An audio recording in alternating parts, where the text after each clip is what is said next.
دعوية سياحية دعوية حيوية نوعية، سياحية دعوية حيوية نوعية. خيمة أبها الدعوية تدعوكم كل عشية بمناشطها الحيوية وبرامجها النوعية.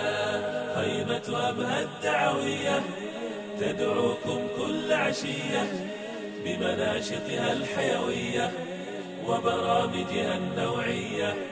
هي للأسرة كالشمعة تجمعكم أجمل جمعة، يا من ترجون المتعة ببرامج إسلامية جمعت بين الإمتاع وجميل حديث الداعي. بسم الله الرحمن الرحيم. إن الحمد لله نحمده ونستعينه ونستغفره ونتوب إليه ونثني عليه الخير كله. يا رب حمدا ليس غيرك يحمد، يا من له كل الخلائق تصمد.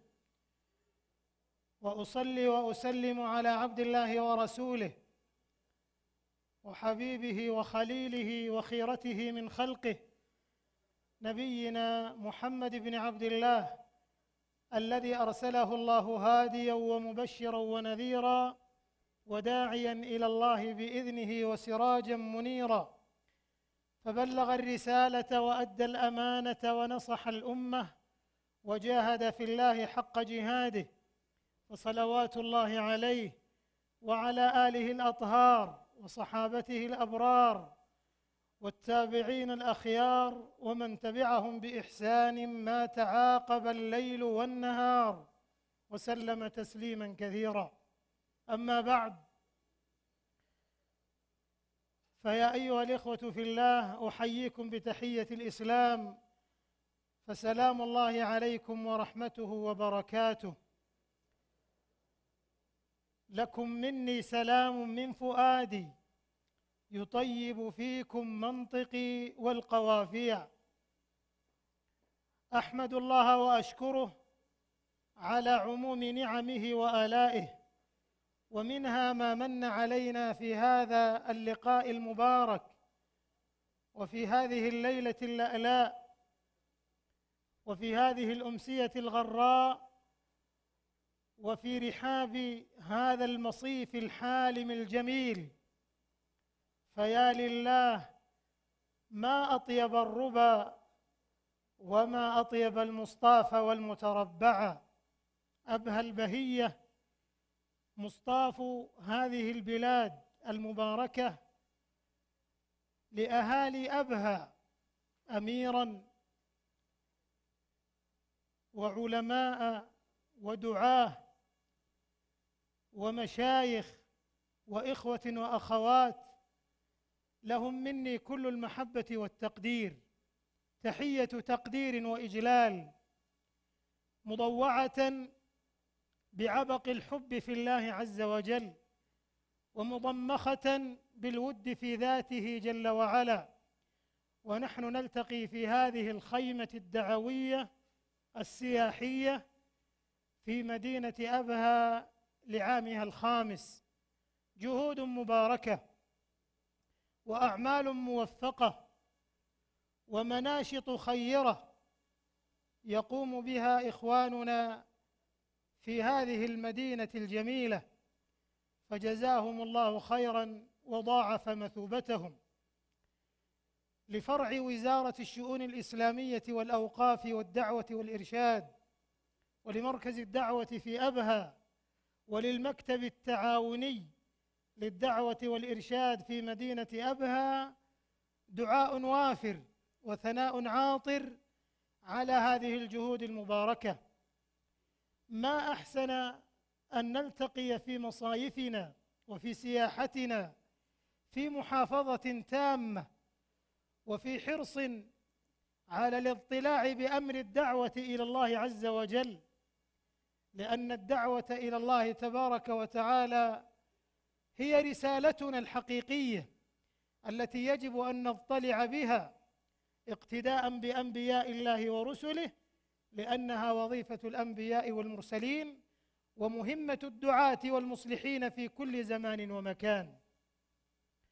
وإذا كان أمر الدعوة إلى الله عز وجل مهما في كل الأعصار والأمصار، فإنه في أوقات الأزمات وأوقات الفتن وغلبة المحن والابتلاءات في الأمة ينبغي أن يضطلع الدعاة إلى الله عز وجل بحفظ دين الأمة بعد الله عز وجل، وبإرشاد الناس إلى معاقد عزهم ونصرهم ومحل فخرهم ومكانتهم، ألا وهو تمسكهم بدينهم واعتصامهم بكتاب الله وسنة رسوله صلى الله عليه وسلم، وسيرهم على منهج سلف هذه الأمة، فلن يصلح أمر آخر هذه الأمة إلا بما صلح به أولها.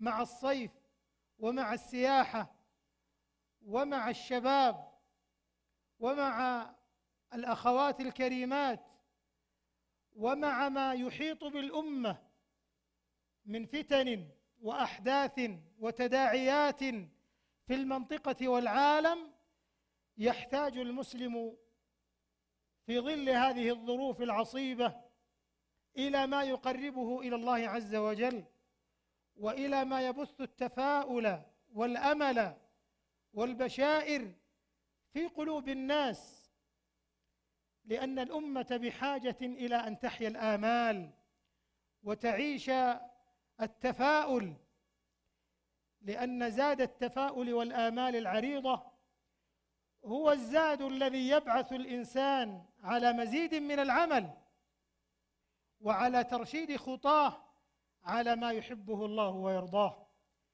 أول وقفة ونصيحة وذكرى لكل المسلمين جميعا هي أمر الاعتقاد، أمر الإيمان بالله عز وجل.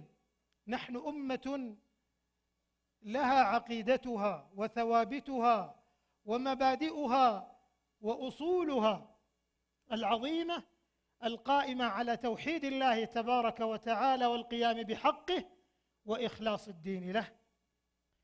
حق الإله عبادة بالأمر لا بهوى النفوس، فذاك للشيطان من غير إشراك به، هما سبب النجاة فحبذا السببان. لم ينج من غضب الإله وناره إلا الذي قامت به الأصلان.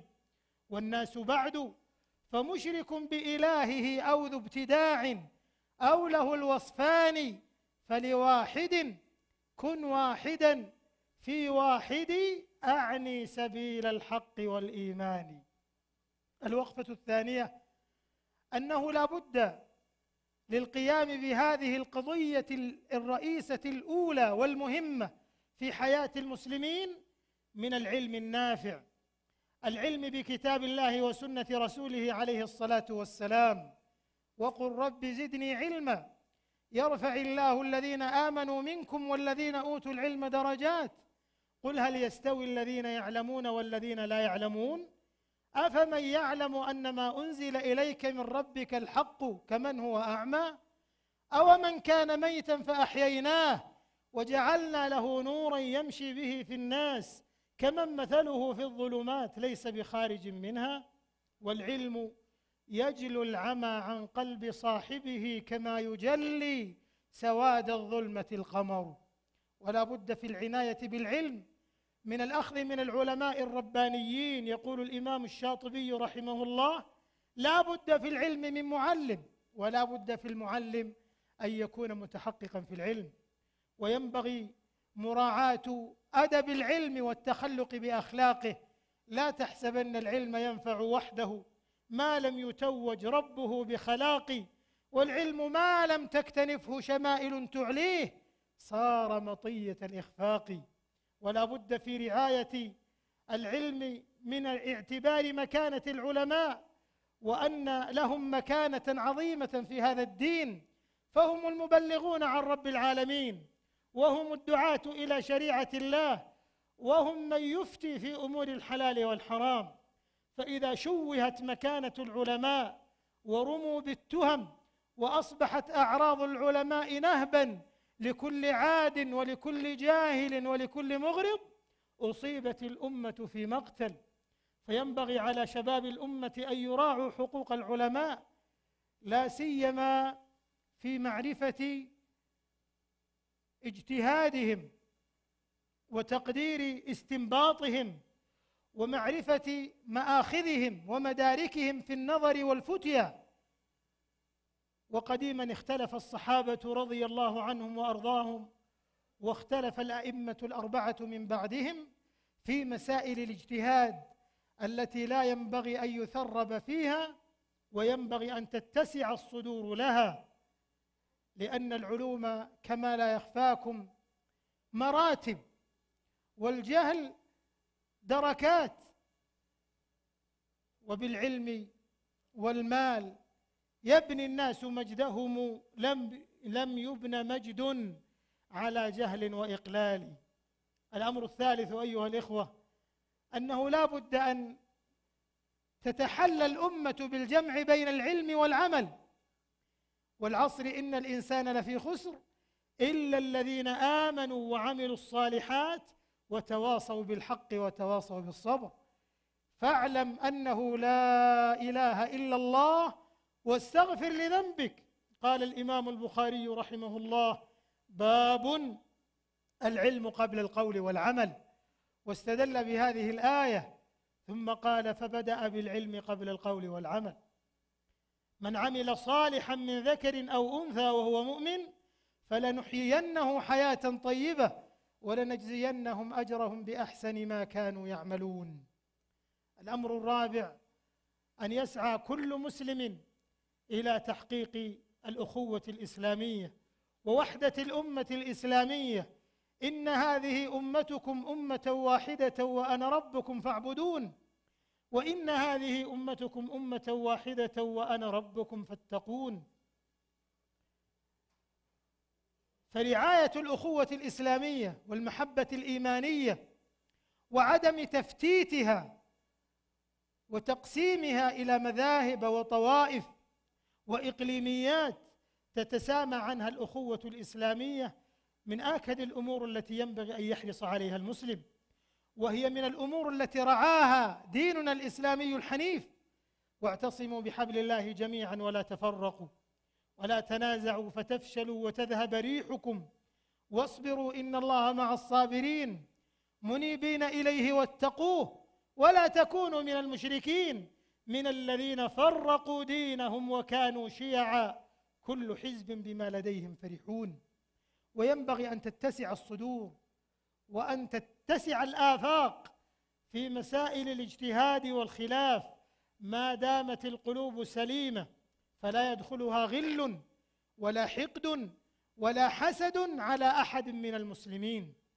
والذين جاءوا من بعدهم يقولون ربنا اغفر لنا ولإخواننا الذين سبقونا بالإيمان ولا تجعل في قلوبنا غلا للذين آمنوا ربنا إنك رؤوف رحيم. الأمر الخامس أيها الإخوة أن نتبع العقيدة والعلم والعمل والوحدة الإسلامية بالعناية والاطلاع بأمر الدعوة إلى الله. ومن أحسن دينا ومن أحسن قولا ممن دعا إلى الله وعمل صالحا وقال إنني من المسلمين. قال الحسن البصري رحمه الله: هذا حبيب الله، هذا ولي الله، هذا خليل الله، هذا خيرة خلق الله، أجاب الله في دعوته ودعا الناس إلى ما أجاب الله فيه من دعوته، هذا ولي الله. فهي نعمة عظيمة أن يطلع المسلم بأمر الدعوة إلى الله عز وجل في كل أمر من أموره، في الكلمة الطيبة، في الابتسامة المشرقة، في حسن التعامل، في أن يؤدي المسلم تجاه دينه وأمته وعقيدته ومبادئه ولو بدعوة صالحة إلى دين الله عز وجل. فوالله لأن يهدي الله بك رجلا واحدا خير لك من حمر النعم. هكذا قال المصطفى عليه الصلاة والسلام لعلي بن أبي طالب رضي الله عنه يوم بعثه عام خيبر.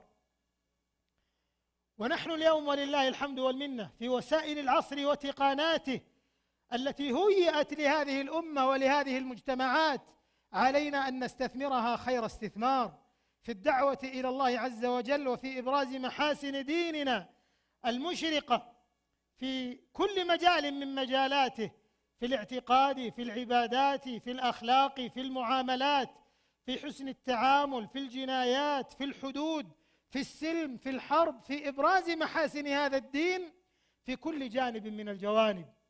فأين الذين شغلوا وسائل التواصل الاجتماعي وشبكات المعلومات والإنترنت بالدعوة إلى الله عز وجل وبتأليف القلوب وبجمع الصفوف وبلم الشمل، لم شمل أبناء هذه الأمة الإسلامية وأبناء المجتمع المسلم وأبناء هذه البلاد المباركة على سبيل الخصوص؟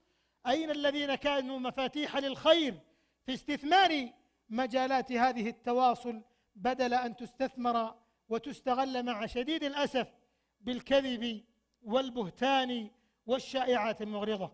إننا لا نبالغ إذا قلنا إننا اليوم أمام حرب تريد استهداف أبناء الأمة وضرب قلوب بعضهم ببعض، تريد أن تصرف الأمة عن قادتها، والقادة عن علمائها، والعلماء عن شبابها، والشباب عن دعاتها.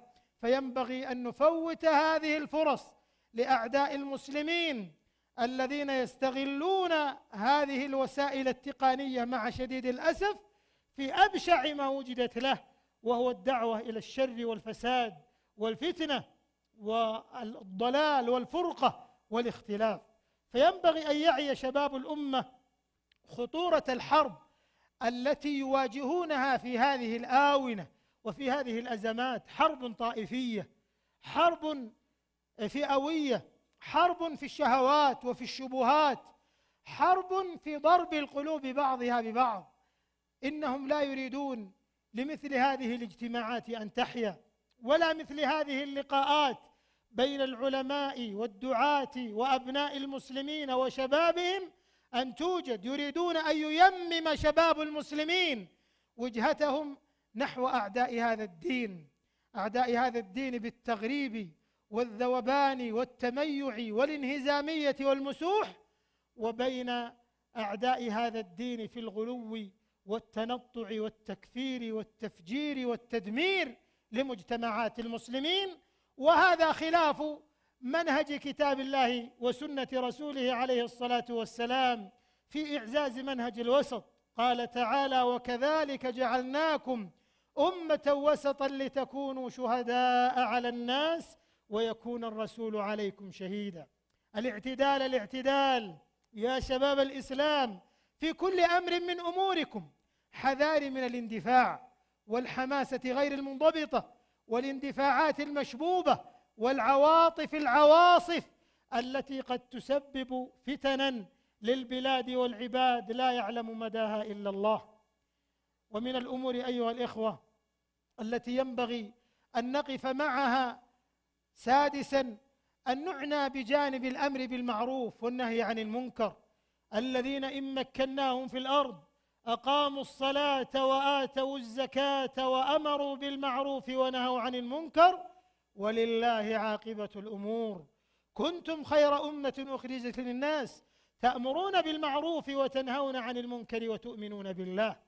لكن لا يغيب عن بالك أيها المحتسب الكريم الفاضل أن الحسبة والأمر بالمعروف والنهي عن المنكر ينبغي أن يكون على علم وعلى بصيرة وعلى عناية بمقاصد الشريعة وأخذ بأعلى المصالح ودرء لأعلى المفاسد، وأن يكون ذلك عن بينة في أمورك كلها، وأن تفقه فقه المآلات والأولويات. فإذا كان الأمر بالمعروف والنهي عن المنكر يؤول إلى مفاسد فقد جاءت الشريعة بمنعه. قال تعالى: ولا تسبوا الذين يدعون من دون الله فيسبوا الله عدوا بغير علم. ينبغي أن تكون الحسبة والدعوة إلى الله عز وجل مبنية على بصيرة. مشكلة كثير من المجتمعات أنها تعيش حياة البعد عن الاعتدال في منهجيه، في منهج الغلو وفي منهج الجفاء، ولا تغلو في شيء من الأمر واقتصد، كلا طرفي قصد الأمور ذميم. إما أن تقوم بدعوى الحسبة والنصح والاجتهاد والإصلاح فتتهور وقد تضر أكثر مما تنفع، أو إما أن تترك هذا الأمر ولا ترفع بالأمر بالمعروف والنهي عن المنكر رأسا، فكلا الأمرين ليس على المنهج الصواب، وإنما ينبغي أن تكون الدعوة والحسبة حياتنا ورسالتنا، لكن على المنهج الصحيح. كل مسلم يغار على دين الله عز وجل ويتمعر وجهه وهو يرى أن الأمة تستهدف في دينها وفي أعراضها وفي عقول أبنائها وفي أنفسهم وفي أموالهم وفي أمنهم واستقرارهم، وهو مع ذلك قد لا يرفع بذلك رأسا، أو أنه يدفعه ذلك إلى أن يرتكب أمورا تضر بالبلاد والعباد وتخرج عن دائرة المصالح الشرعية إلى دائرة الفتن التي تقضي على الأخضر واليابس.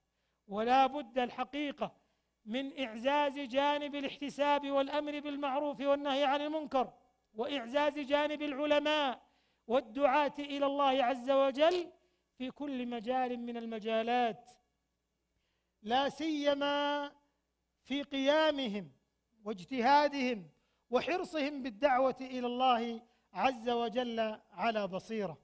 سابعا أيها الإخوة، مما ينبغي أن نراعيه وأن نسعى إليه الحرص على الناحية الأمنية، أمن الأمة في دينها وفي عرضها وفي أنفسها وفي عقولها وفي أموالها، بأن يضع كل واحد منا نفسه رجل أمن في الحفاظ على أمن البلاد والعباد.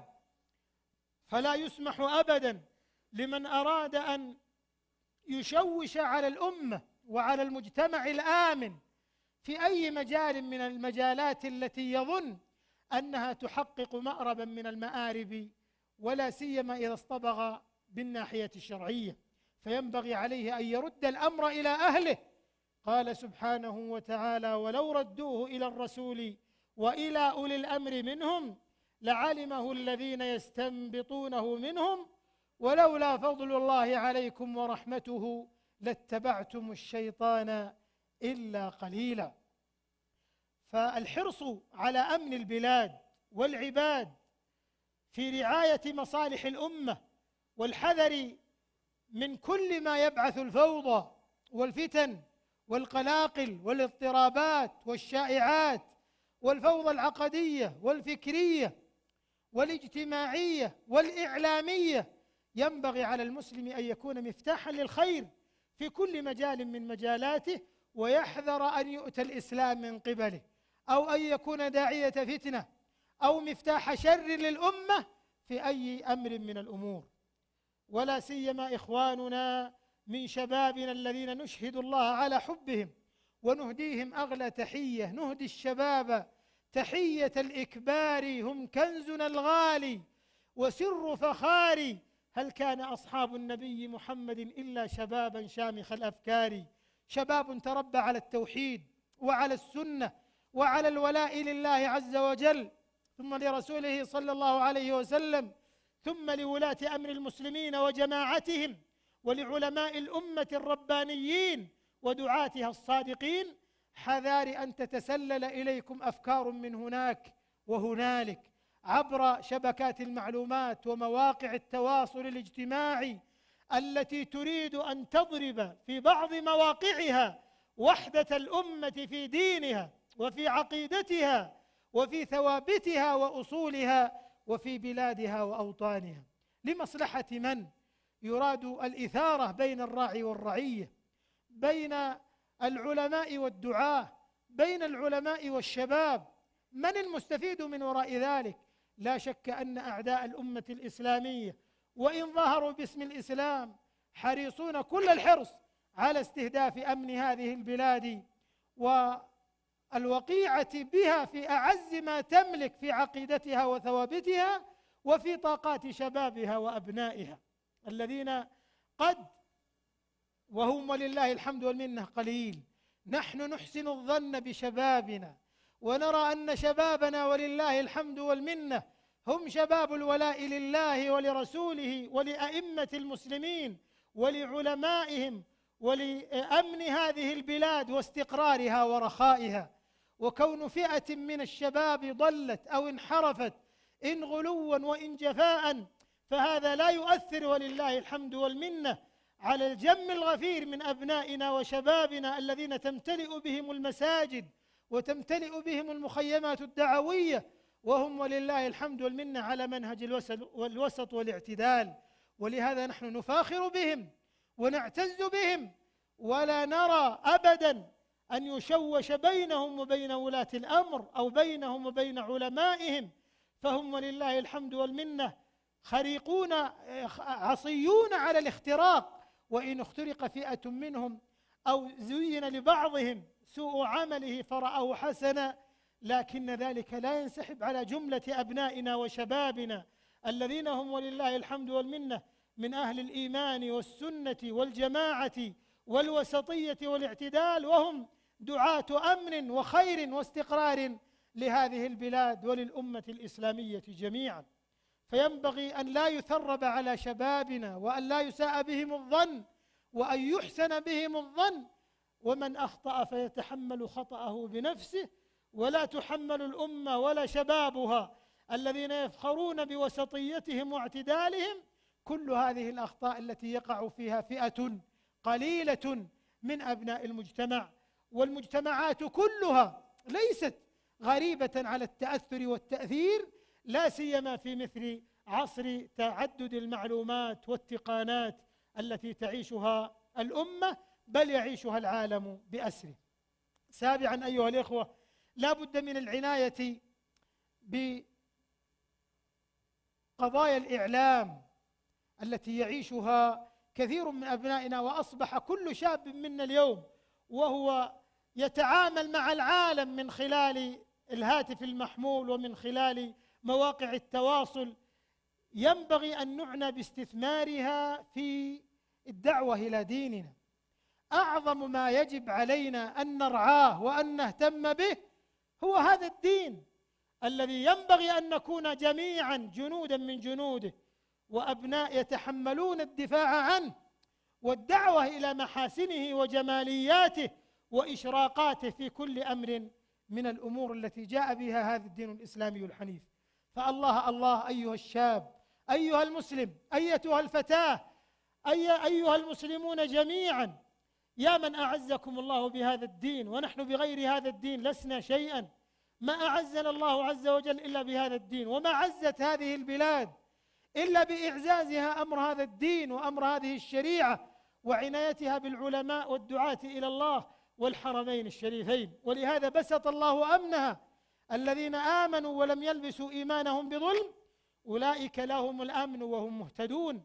وإذ قال إبراهيم رب اجعل هذا البلد آمنا واجنبني وبني أن نعبد الأصنام وعد الله الذين آمنوا منكم وعملوا الصالحات ليستخلفنهم في الأرض كما استخلف الذين من قبلهم وليمكنن لهم دينهم والذي ارتضى لهم وليبدلنهم من بعد خوفهم أمنا يعبدونني لا يشركون بي شيئا.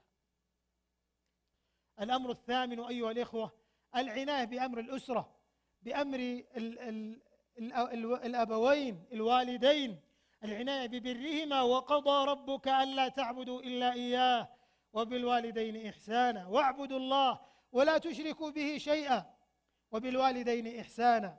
وما ظهر اليوم كثير من صور العقوق بين الآباء والأمهات وبين الأبناء والآباء إلا نتيجة ضعف التربية وسوء سلوك طريق العناية بفلذات الأكباد وثمرات الفؤاد الذين ينبغي على الأمة وعلى الأبوين وعلى الأسرة العناية بأمرهم. يا أيها الذين آمنوا قوا أنفسكم وأهليكم نارا وقودها الناس والحجارة عليها ملائكة غلاظ شداد لا يعصون الله ما أمرهم ويفعلون ما يؤمرون. وكذا العناية بشأن الأطفال منذ نعومة أظفارهم يربون على الإيمان وعلى التوحيد وعلى السنة، والسنة اليوم تعاني حربا لا هوادة فيها. تعرفون وتدركون ما تحيط به الأمة، ما يحاط بالأمة وما يكاد لها من قبل أعداء السنة، ومن قبل أعداء الأمة، ومن قبل أعداء الشريعة، وقد يتسمون بأسماء براقة وبشعارات خلابة، وهم في الحقيقة أعداء الدين والملة والسنة. فما موقفهم من صحابة رسول الله صلى الله عليه وسلم، وما موقفهم من القرآن، وما موقفهم من أمهات المؤمنين، وما مواقفهم من حرب السنة في هذا العصر وبلاد السنة وأهل السنة في الشام وفي غير الشام وفي كل البلاد. ينبغي على المسلم أن يعنى بالسنة رواية ودراية ومنهجا، وأن يعيش للسنة وفي الدفاع عن السنة، وأن يتربى عليها، وأن يربي أسرته عليها، وأن يكون من الذابين عنها والمنافحين عنها، فهذا لون من أعظم ألوان الجهاد في سبيل الله. كذلك أيها الإخوة العناية بالمرأة. المرأة هي الوالدة، وهي الأم، وهي الأخت، وهي البنت، وهي الزوجة، وهي تعاني اليوم من حرب ضد أعراضها وضد حيائها وضد حشمتها وضد حجابها. فالله الله فتيات الإسلام أن تخدع بنات المسلمين ببريق الحضارة الغربية، خدعوها بقولهم حسناء، والغانيات يغرهن الثناء، من لي بتربية النساء فإنها في الشرق علة ذلك الإخفاق، رب البنات على الفضيلة إنها في الخافقين لهن خير وثاق، الأم مدرسة إذا أعددتها أعددت شعبا طيب الأعراق. فالعناية بالمرأة، العناية بها بنتا وأما وزوجة، في تعليمها، في تربيتها، في إعطائها حقوقها الشرعية التي كفلها الإسلام، في أن تعمل في محيط من الفضيلة والصيانة، في أن تكون على وعي وعلى حذر من الدسائس والمؤامرات ضد دينها وعقيدتها وقيمها. تاسعا أيها الإخوة، ونحن في الصيف وفي هذه المخيمات وفي السياحة، لا بد أن نشعر بهذه النعم العظيمة، وأن ما نعيشه اليوم في هذه المصائف وهذه السياحة المنضبطة بحمد الله ومنه في هذه البلاد، في مكة، في المدينة، في أبها، في الباحة، في المنطقة الجنوبية، في كل أجزاء هذه البلاد المباركة، ونحن ننعم بالإيمان والعقيدة وننعم بالأمن والاستقرار، لنتذكر عظم هذه النعم العظيمة. أولم يروا أنا جعلنا حرما آمنا ويتخطف الناس من حولهم؟ ماذا يعيشه إخوانكم المسلمون في بلاد الشام وفي سوريا من الظلم والطغيان وسفك الدماء وتناثر الأشلاء؟ ينبغي علينا أن نعيش قضيتهم، لأن هذا من باب الأخوة الإسلامية، ومن لم يهتم بأمر المسلمين فليس منهم. لكن ذلك لا يخرجنا عن العقل وعن نصوص النقل وعن مقاصد الشريعة وعن الحكمة وعن ضروب وشروط وضوابط الجهاد الشرعية التي ينبغي ألا تغيب عن المسلم الذي يريد ما عند الله، فيعلم أن الجهاد باب من أبواب العبادات، وقد وضع له العلماء والفقهاء شروطا وضوابط، فهو ليس عاطفة جياشة ولا حماسة واندفاعات، وإنما هو علم وبصيرة وفقه يقتضي الأحكام والمقاصد والشروط والضوابط. والأمة اليوم قد فتح الله لها أبواب الجهاد، إن لم يحصل في النفس فإنه يحصل باللسان، يحصل بالبيان، يحصل بالمال، يحصل بالدعاء، يحصل بأن يعيش المسلم هم إخوانه المسلمين، وأن يسعى في قضيتهم، وأن لا يقر له قرار حتى يزيل الله الظلم والطغيان والعدوان عنهم، وما ذلك على الله بعزيز. حذاري الاستعجال، والله لا يتمن الله هذا الأمر حتى يسير الراكب من صنعاء إلى حضرموت لا يخاف إلا الله والذئب على غنمه ولكنكم تستعجلون.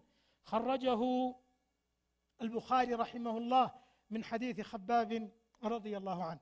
فحذار أن يستعجل أبناء هذه الأمة لا سيما الشباب النتائج وليبشروا بالنصر، فإن مع العسر يسرا، إن مع العسر يسرا.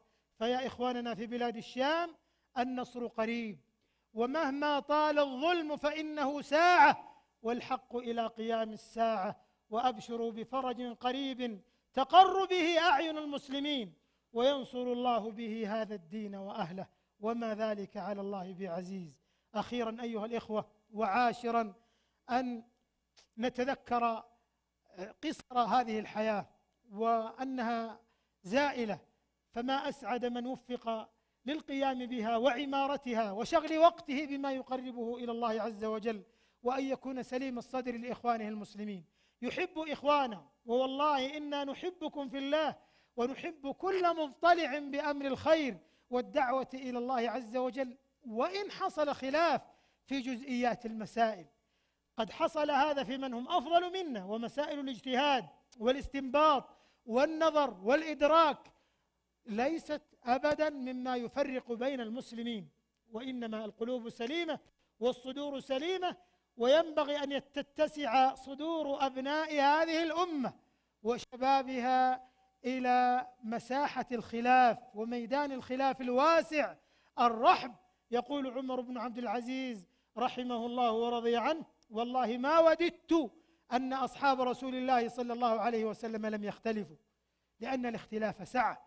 وهكذا في مسائل الاجتهاد، سواء رآها ولي الأمر أو رآها أهل العلم أو اجتهد فيها بعض أهل العلم مما لا يخالف نصا صريحا من كتاب الله ولا سنة رسول الله صلى الله عليه وسلم، وقد لا يكون من أبواب العبادات ولا من أبواب العقائد، وقد يكون له أيضا نظر من قبل ولي الأمر في المصالح الشرعية، لأن من القواعد المقررة في الشريعة أن حكم ولي الأمر في الرعية منوط بالمصلحة الشرعية. ينبغي على شبابنا لا سيما في النوازل والمستجدات والقضايا المعاصرة أن لا يستعجلوا في أمورهم ويعودوا إلى أهل العلم، ويحرصوا على اجتماع كلمة الأمة، قادتها وعلماءها ورعاتها ورعيتها، وأن يحرصوا على سلامة القلوب ووحدة الصفوف ولم الشمل، فهو أعظم من الخلاف في مسألة من مسائل الفقه أو جزئيات من جزئيات فروع الشريعة أو مسائل الاجتهادية. ولهذا لما أتم عثمان رضي الله عنه الصلاة في منى والسنة القصر، وافقه أصحاب رسول الله صلى الله عليه وسلم، ومنهم عبد الله بن مسعود رضي الله عنه. وقيل له: لماذا لم تقصر يا أبا عبد الرحمن؟ قال: كلمة ينبغي أن يعيها أبناؤنا وشبابنا وعلماؤنا ودعاتنا، قال: الخلاف شر، الخلاف شر، الخلاف شر. ونحن اليوم مع شديد الأسف نرى من يجلب بخيله ورجله في وسائل التواصل الاجتماعي والتويتر والهشتقة والهرطقة في مسائل كثيرة، والسفسطة في المراد بها الوقيعة بين الأمة وضرب قلوب أبناء الأمة بعضهم ببعض. فمن المستفيد؟ ولا يعني هذا أنها ينبغي أن تستثمر، وهي مستثمرة في بعض المجالات ولله الحمد والمنة، من رجال يريدون ما عند الله ويطلعون بأمر أمتهم ودعوتهم إلى الله عز وجل، فيرسلوا رسائل ويغردوا تغريدات التطمين والأمن وبث العلم والخير وتلاحم الصفوف واجتماع القلوب. فهنيئا لنا بهؤلاء الذين عرفوا المنهج السليم في استثمار هذه الوسائل. أشكر الله عز وجل في ختام هذه الكلمة كما شكرته في أولها، وألهج له بالشكر والثناء على عموم نعمه وآلائه، ومنها ما من علي بهذا اللقاء الطيب المبارك في رحاب هذه الخيمة الدعوية المتميزة المتألقة المبدعة، التي وراءها رجال من الدعاة إلى الله يبذلون جهودهم في أن يستثمر أبناء وشباب هذه الأمة أوقاتهم فيما يعود عليهم بالنفع والخير. فجزى الله أهل أبها أميرا وعلماء ودعاة ومشايخ وشباب وفتيات ممن حضر في هذا اللقاء أو شارك، جزاهم الله عن الإسلام والمسلمين خيرا وإننا والله لنعتز بهم ونفخر بمثل هذه الأعمال الطيبة التي فيها خدمة للدين وللبلاد وللعباد وللمجتمع بأسره على خطى واثقة وعلى منهج مدروس وسطي معتدل يبث الخير ويدرأ عن الأمة الشر بكل ما أوتي من مجال في هذا الأمر المهم. وجزى الله من كان سببا في حضور هذا اللقاء، ونسأل الله كما جمعنا بكم في هذا المكان المبارك أن يجمعنا دائما بكم وأبدا على الخير، وأن يجمعنا بكم دائما على الخير والهدى والدعوة والتقى، وأن يجمعنا في دار كرامته إخوانا على سرر متقابلين، وأن يجعلنا في هذا المجلس المبارك ممن تغشاهم الرحمة وتتنزل عليهم السكينة وتحفهم الملائكة ويذكرهم الله في من عنده. نسأل الله أن يستخلص أقوالنا وأعمالنا لوجهه الكريم، وأن يجعلنا من أنصار دينه، وأن يوفق ولاة أمرنا لكل خير، وأن يوفق علماءنا لكل خير يقربهم ويحببهم إلى ربهم تبارك وتعالى وإلى المسلمين جميعا. كما نسأله تعالى أن يوفق الدعاة إلى الله على بصيرة، وأن يجمعهم على الخير، وأن يحفظهم من الشرور والآفات، وأن يجعلنا ممن يحبهم ويدرأ عنهم وينافح عن أعراضهم، إنه جواد كريم. كما نسأله تعالى أن يحفظ هذه البلاد، أن يحفظها من شر الأشرار وكيد الفجار وشر طوارق الليل والنهار وسائر بلاد المسلمين، وأن يحفظ عليها عقيدتها وسنة نبيها صلى الله عليه وسلم، وأن يحفظ عليها أمنها وأمانها وأعراضها واستقرارها ورخاءها وأمنها وأمانها وقيادتها بمنه وكرمه، إنه جواد كريم. كما نسأله تعالى أن يحفظ شباب المسلمين من كيد الكائدين وعدوان المعتدين، وكذا فتيات المسلمين من كل من أراد بهم شرا، إنه جواد كريم. كما نسأله تعالى بأسمائه الحسنى وصفاته العلى أن يصلح أحوال المسلمين في كل مكان، وأن يحقن دماءهم. اللهم احقن دماء إخواننا المسلمين في سوريا وفي بلاد الشام، اللهم احقن دماءهم، اللهم اشف مرضاهم، اللهم عاف جرحاهم، اللهم اكشف ضرهم يا ذا الجلال والإكرام، اللهم أزل الظلم والعدوان والطغيان عنهم. اللهم عليك بأعدائك أعداء الدين فإنهم لا يعجزونك. اللهم ابسط الأمان والأمانة في فلسطين وفي آراكان وفي ميانمار وفي كل مكان يا حي يا قيوم يا ذا الجلال والإكرام. اللهم اجعل اجتماعنا هذا اجتماعا مرحوما، واجعل تفرقنا بعده تفرقا معصوما، ولا تجعل معنا شقيا ولا محروما بمنك وكرمك يا أرحم الراحمين ويا أكرم الأكرمين. وآخر دعوانا أن الحمد لله رب العالمين، وصلى الله وسلم وبارك على عبد الله ورسوله نبينا محمد وعلى آله وصحبه أجمعين، وسلام الله عليكم ورحمته وبركاته. وردني من الإخوة المنظمين لهذه الخيمة حث الحضور على التفاعل بإيجابية مع هذه الأنشطة المباركة،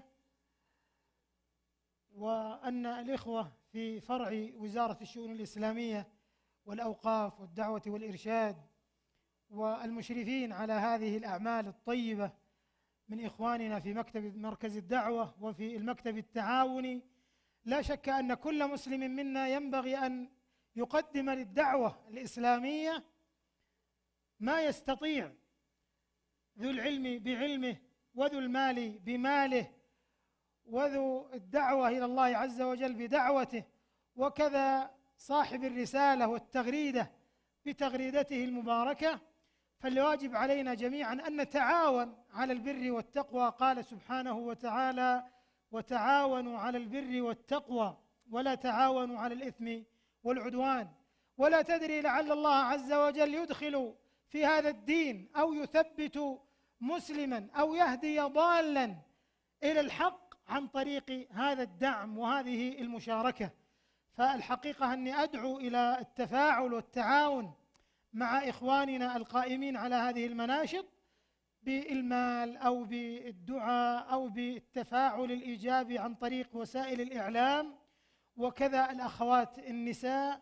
وجميع هذه الأنشطة أنشطة مباركة وموفقة، وتحت مظلة موثوقة مأمونة بحمد الله، ترعاها ولله الحمد والمنة إمارة المنطقة مشكورة، ويضطلع بها فرع الوزارة وكذا مكتب الدعوة والمكتب التعاوني، وما إخال المحسنين سواء عن طريق الاستقطاع أو غيره أو البذل أو المشاركة أو التعاون أو الدعم، وكلنا ذلك الرجل في دعم الدعوة إلى الله عز وجل في كل مجال من مجالات الدعوة ووسائلها، ومنها هذه المخيمات النافعة، وكذا نشر الكتاب الموثوق والشريط الموثوق ونشر العلم النافع، وكذا الدعوة إلى الله عز وجل وبيان محاسن هذا الدين. والمرأة المسلمة فيما يخصها في مجالها في حث فتيات الأمة على الحجاب وعلى الحفاف والعفاف والحشمة، كل ذلك بالأسلوب الحسن. ادعو إلى سبيل ربك بالحكمة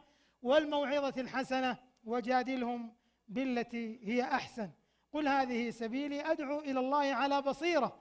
فنسأل الله تبارك وتعالى أن يبارك في الجهود وأن يخلف على من بذل في دعم الدعوة إلى الله عز وجل والاطلاع بها، سواء بماله أو بعلمه أو بلسانه أو ببيانه أو بحضوره أو بمشاركته أو بتغريدته الجميلة المباركة المشرقة التي تدعو إلى هذا الدين بالأسلوب الحسن.